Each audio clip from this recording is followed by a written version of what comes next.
গিটে গিটে ধরে আছে জামরুল, অপরদিকে এখানে এক ঝোপা প্রচুর পরিমাণ ধরে আছে। আজকে আমরা এসেছি জামরুল গাছ, এই জামরুলের সম্পর্কে কথা বলতে। আল্লাহ তাআলা যে বলেছেন কোরআনে আয়াতে, ফাবিহি আয়লা ই রব্বিকুমা ই তুকাজ্জিবান, আল্লাহ তুমি কোন নিয়ামতকে তুমি অস্বীকার করবে। প্রচুর পরিমাণ ধরে আছে এই জামরুল। কিছুদিন পূর্বে বাতাসের কারণে ভেঙে গিয়েছে এই ডাল। বাতাসে যখন ডালটি ভেঙে যায় তখন এতে প্রচুর পরিমাণ ধরে আছে, তবুও এই জামরুল ডালটি ভেঙে যাওয়ার পরও প্রচুর পরিমাণ ধরে আছে।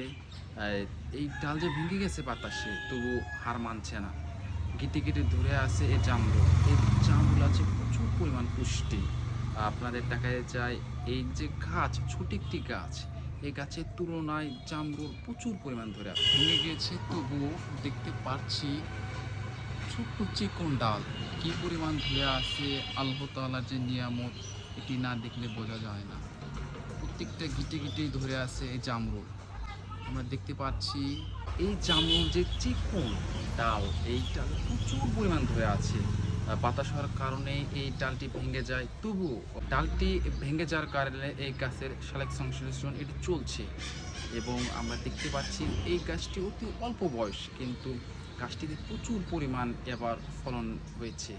আমরা দেখতে পারলাম পূর্বেই এই গাছে এত পরিমাণ ফলন হয়েছে।